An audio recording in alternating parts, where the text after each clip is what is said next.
America's opioid crisis is hitting our most vulnerable. And no, I'm not good for her right now. Now the system is stepping up to give the youngest victims a fighting chance. This is Life with Lisa Lynn. Back-to-back episodes, Sunday at 9 on CNN. You believe that Joe Biden is going to let the scientists decide who gets access to the vaccine first. And I'm curious, who would you recommend be in that first group? Well, certainly healthcare workers, so doctors, nurses who are caring for patients in the hospital, including patients with coronavirus, should very much be among those first receiving the vaccine. And then beyond that, there are other frontline workers, essential workers, whether that's the people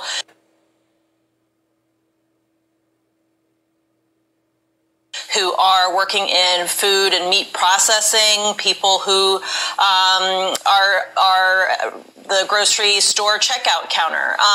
So people who are doing things that we really can't function without, whether that's with respect to food or drugstores or teachers, for example. So, I think these are the kinds of groups that we will look at probably seeing receiving the vaccine on the early end of things.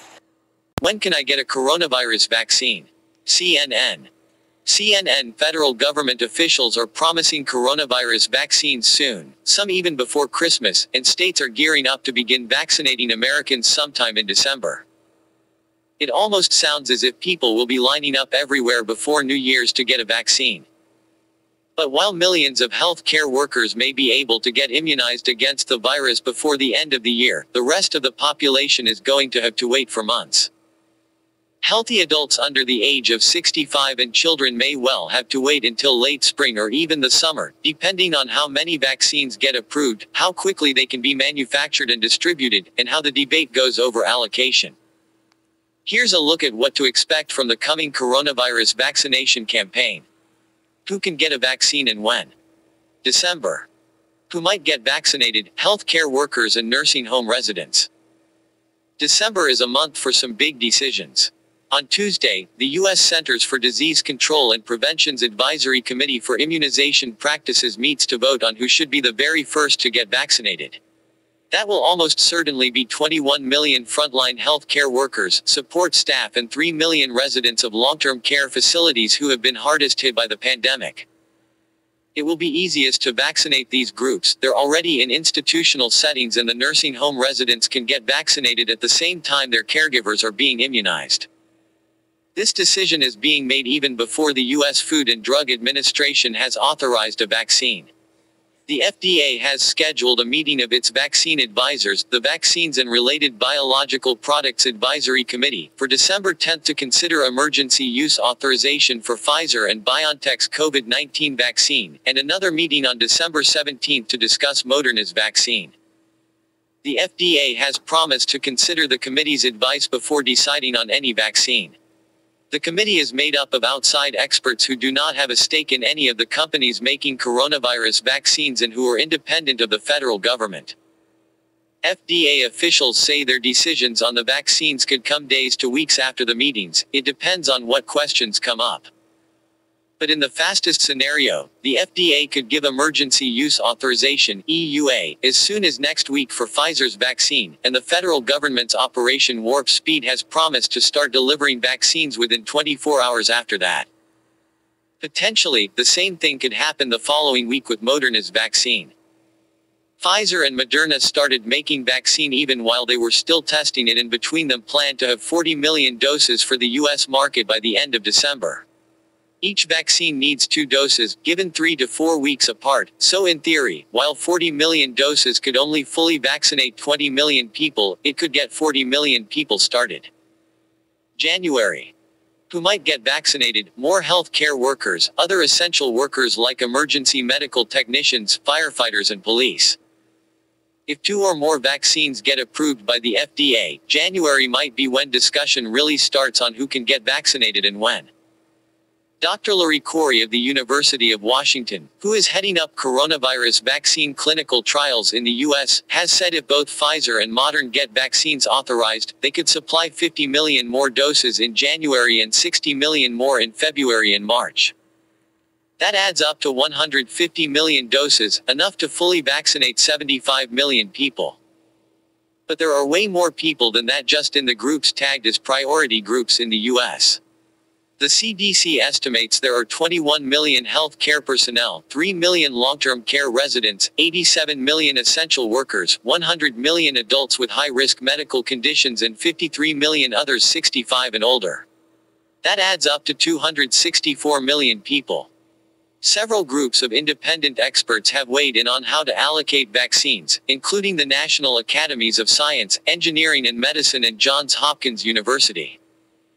They've all laid out basic principles that include protecting the country's health care system, protecting the most vulnerable people, controlling the spread of the virus and being equitable across society.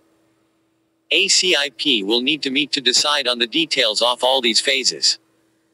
January might include some of the rest of Phase 1 of a 4-phase vaccine rollout. Phase 1B is roughed out to include people of all ages with underlying conditions such as diabetes and kidney disease who are at significantly higher risk of dying or getting severely ill from COVID-19. This phase may also include older adults living in congregate settings or crowded conditions. February.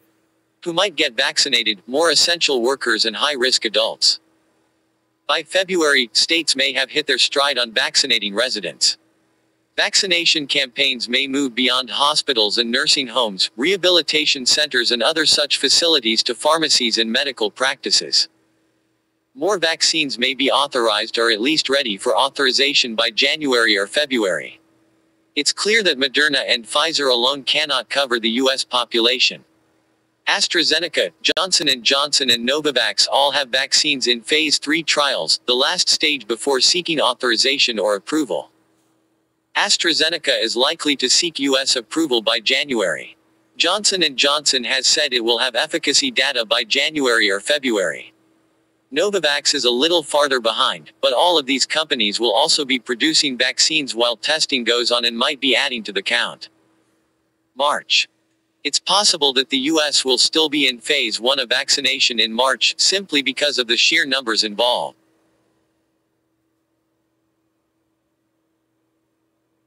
That would include essential workers and people at high risk because of health conditions, so anyone healthy and under 65 who is not an essential or high-risk worker would not be thinking about vaccination yet. April. If more vaccines have been approved and brought online, it's possible Phase 2 of vaccination could begin by now. This group has not been decided yet, but Phase 2 might include K-12 teachers and staff and other child care workers, as well as other critical workers such as retail workers and transportation workers. This group could also include people in homeless shelters and all people over 65 who were not already included in Phase 1. April is the beginning of the second quarter of the year and CDC Director Dr. Robert Redfield told the Senate in August he did not think the general public would be able to get vaccinated until the late second quarter, third quarter 2021. May. Young adults and children would have to wait until Phase 3 and that's likely to be May at the soonest, perhaps June or later, depending on what ACIP decides, what the vaccine supply looks like and how smoothly distribution is going. How much will it cost me? The federal government has promised that any coronavirus vaccine will be provided free of charge to the American public. That would be very unlikely to change under a Biden administration. The federal government has paid $7.76 billion upfront to 4 companies alone for their vaccines, Pfizer, Moderna, AstraZeneca and Novavax, and tens of millions more upfront or in options to 3 other companies to guarantee they can develop coronavirus vaccines. Where will I get it? Hospital and health care workers will get the vaccine at their workplaces. They're already set up to deliver vaccines. So will nursing home and long-term care facility residents and, when the time comes, residents of other congregate facilities such as assisted living and senior living homes. Pharmacy chains and big box stores are also gearing up to deliver vaccines. Think any place people normally get flu shots, including grocery store pharmacies and, of course, physician offices.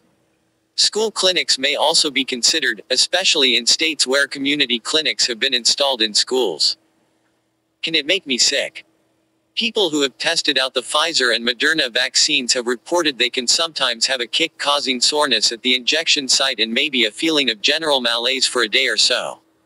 Vaccine experts say that's a sign the vaccine is working, causing the immune system to rev up and generate a response. There's not much information about the other vaccines, but AstraZeneca, after 2 scares, says it has recorded no serious side effects among its volunteers. The FDA and companies will have extensive systems for reporting side effects. But none of the vaccines being tested for the US market uses even a piece of the real coronavirus, so there is no way they could give you a coronavirus infection. Which vaccine should I get? At first there will be little choice. Both Pfizer and Moderna are providing a new type of immunization called an mRNA vaccine.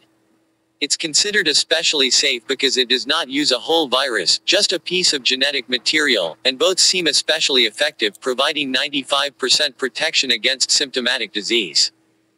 What's not known is how long that protection might last, whether either vaccine protects against asymptomatic disease and whether either stops people from spreading the virus to others.